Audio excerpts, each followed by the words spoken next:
During the late 19th century, after spending more than 200 years being basically isolated from the outside world, Japan opened its doors to the West wider than ever before, and inspired by a wave of foreign influences, the land of the rising sun was changing rapidly. Political and social structures changed and new technology was introduced, while art and literature from faraway countries inspired and changed the way that the Japanese expressed themselves. In many ways, it must have been an exciting time to be Japanese. But it was also a time of great uncertainty regarding the future of the country and the people that resided in it. Faced with this rapid westernization of the country, some may have wondered what would happen to Japan's unique culture and the numerous traditions which were developed over the course of more than 1,000 years. Could Japan potentially lose its identity in light of all of these rapid changes and Western influences? The possibility alone made one thing very clear. More than ever before, the preservation of Japan's rich history was of utmost importance. And so, the Japanese government soon started awarding the country's most important buildings, sculptures, paintings, and countless other artifacts of great historical significance the title Kokuho, or National Treasure. Occasionally, a certain type of item found its way into this collection of highly respected artifacts, one that is known for being just as beautiful as it is lethal. The Japanese sword, or katana. The katana, after witnessing and sometimes even deciding some of the most pivotal encounters in Japanese history, managed to transcend the status of a mere weapon and has since become a respected piece of art which perfectly encapsulates Japan's deep-rooted appreciation for craftsmanship. Some specific swords managed to go even beyond being a beautiful piece of art though, taking on a status that could only be described as mythical. And there is no better example of this than the Honjō Masamune. The Honjō Masamune has it all. It is many centuries old, it was crafted by what might be the greatest swordsmith that ever lived, and was owned by some of the most powerful men that Japan has ever seen. But most importantly, the Honjō Masamune is a mystery. Because on a fateful day in 1946, perhaps the finest sword ever made just vanished, never to be seen again. Despite extensive search efforts, the disappearance of the Honjō Masamune has puzzled those who tried to find it for almost 80 years now, leaving only two questions in everyone's mind. How did it disappear, and where is it now? Today, we take a look at the history of the Honjō Masamune, its legendary creator, and the theories surrounding its mysterious disappearance and potential current location. If you end up considering this video to be, dare I say, a national treasure, then make sure to leave a like and subscribe, just to make sure you don't miss out on any future content. You can also check out my Patreon page at the link below, should you wish to support me even further, starting at only $1 per month. Now, without any further ado, let's get back to the video. This is the history of the Honjō Masamune, Japan's lost national treasure.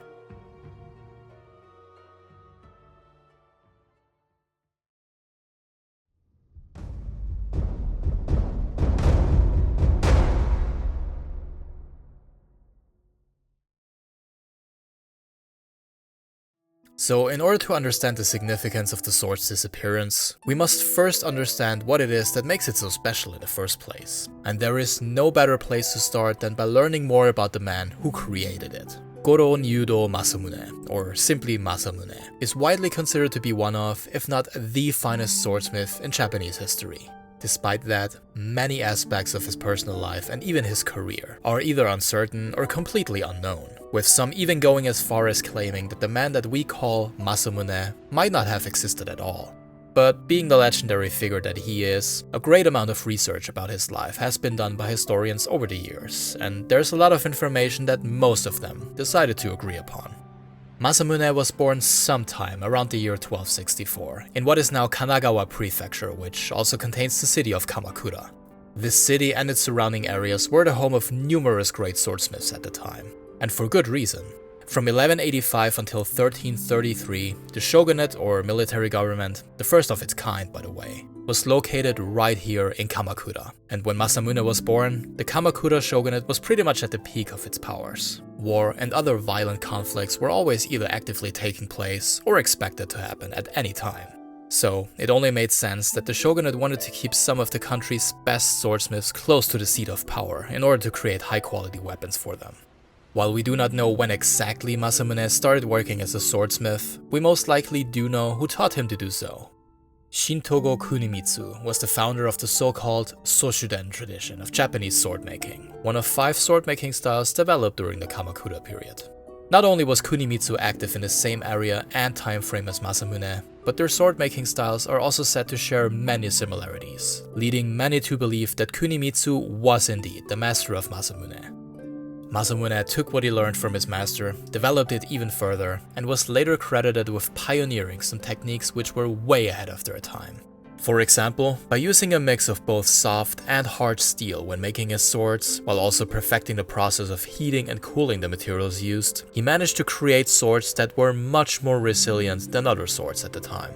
The steel used to make them was also incredibly pure, resulting in weapons that were not only effective in combat, but also strikingly beautiful. Even today, some of the techniques utilized by Masamune are a bit of a mystery to expert swordsmiths. The importance of such high-quality blades cannot be understated, especially considering the time period. Japan became the victim of not one, but 2 invasions by the mighty Mongol army, which was looking to invade and conquer Japan during the late 13th century. During the first Mongol invasion in 1274, the Japanese were caught off guard, not only by the Mongol army's unorthodox weapons and combat techniques, but also by their thick leather armor, which was seemingly impossible to cut or pierce through with the help of conventional katana swords.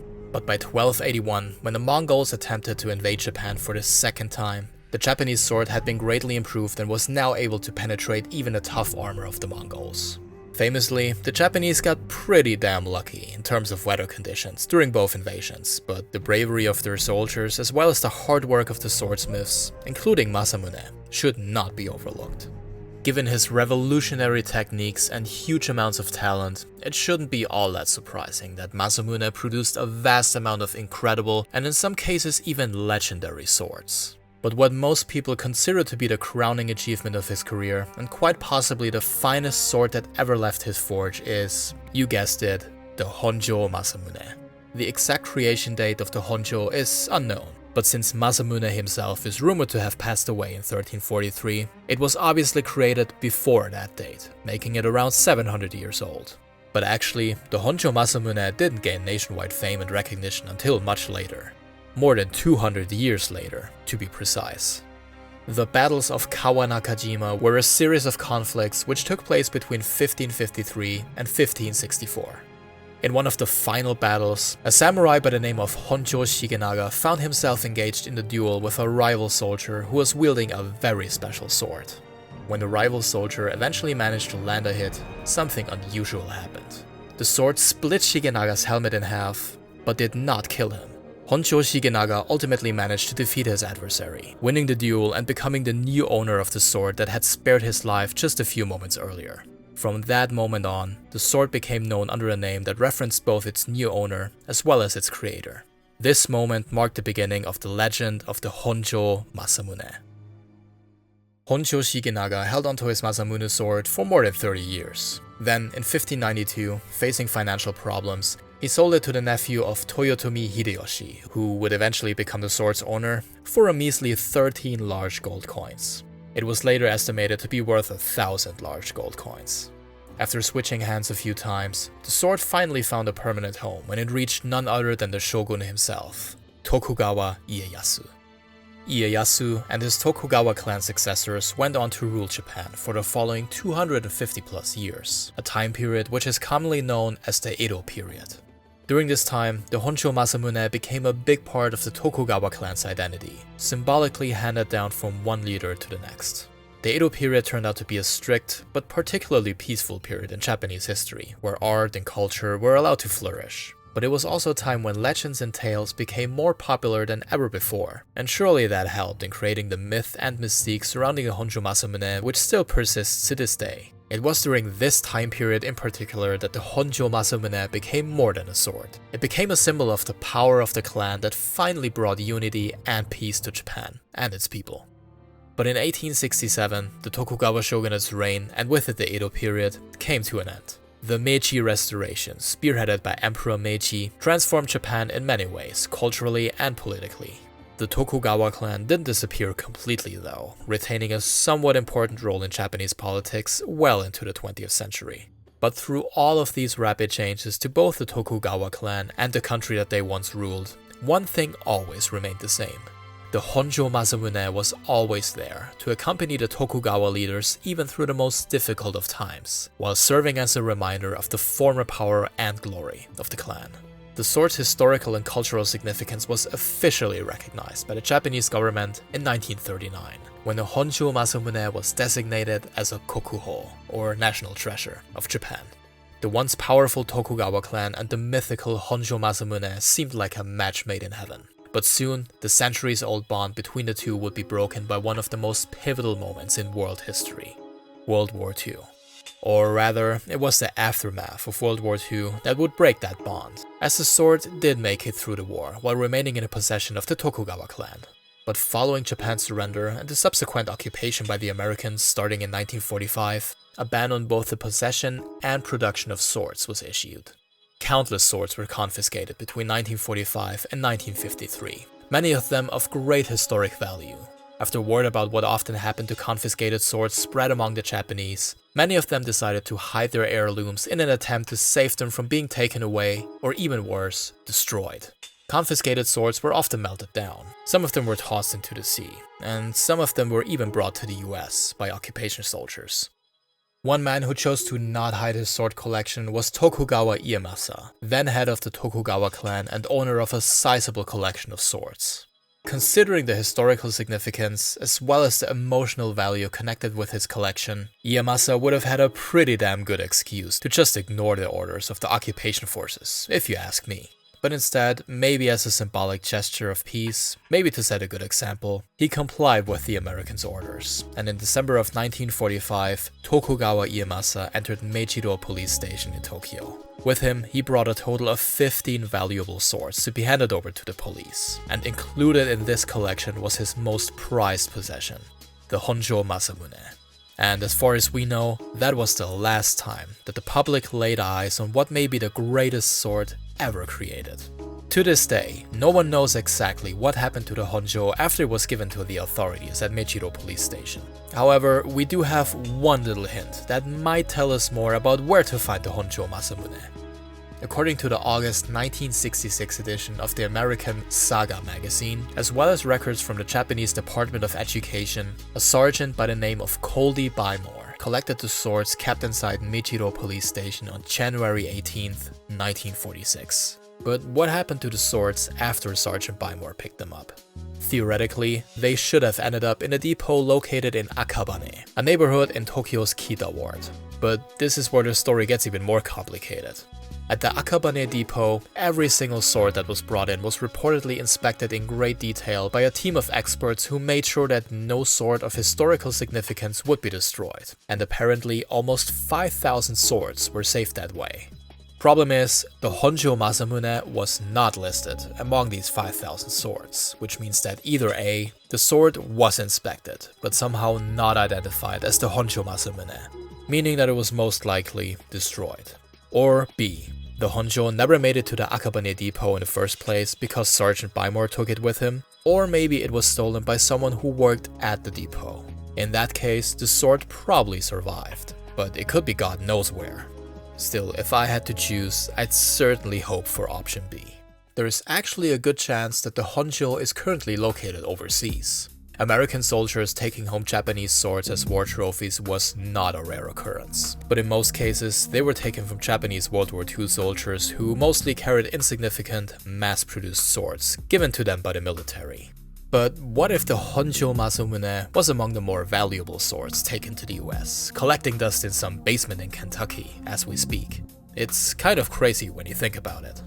Actually, most of my viewers are from the US, so maybe some of you should go take a look in your grandparents' attic or basement and comment down below if you happen to stumble upon the Honjō Masamune. What makes this whole story even more confusing though, is the fact that Sergeant Coldy Bymore, the last person to handle Masamune's best work ever, might not even have existed at all. Not only do US Army records not show when Bymore left Japan and arrived back in the US, they do not mention anyone with that name at all. So either the sergeant who picked up the swords at Meichiro police station gave the policeman a fake name on purpose, or the name Coldy Bymore was simply a mistranslation. Whatever the case may be, that's pretty much all we know these days. And while finding the Honjō Masamune may sound like an impossible task, there is still hope. Just 10 years ago, in 2014, a sword suspected by its owner to be of great historic value was brought into the Kyoto National Museum. The sword underwent an examination that lasted multiple months, and would you believe it, was confirmed to be a real Masamune sword which had been missing for 150 years after being given to the imperial family as a wedding gift. The find made international headlines and gave countless historians and sword enthusiasts hope that maybe, just maybe, the Honjō Masamune could one day be found and identified in the same manner. If the Honjō was to be brought in for inspection one day, identifying it would certainly be a daunting task, but not an impossible one. While unfortunately there is not a single photograph of the Honjō Masamune, we do have multiple oshigata, or one-to-one sketches of the sword, which would tell an expert exactly what to look for when identifying it, alongside all the other clues left by Masamune's incredible swordsmithing techniques. One can only hope that this fascinating yet frustrating story can have a happy ending. But in a way, the disappearance of what might be the greatest sword ever created by man only adds to its already massive appeal and mystique. So even if the Honjō Masamune is lost and gone forever, its legacy will certainly live on well into the future. Got any video suggestions? Did you find the Honjō Masamune in your basement? Feel free to leave a comment down below. I also want to give a shout out to all my loyal Patreon supporters listed here, including Busner, Javier Soravia, Capybara Chuck, White Golden, Justin Down, and Yoko the Space Whale. And to everyone else who made it all the way to the end, as always, thank you so much for watching. Sayonara.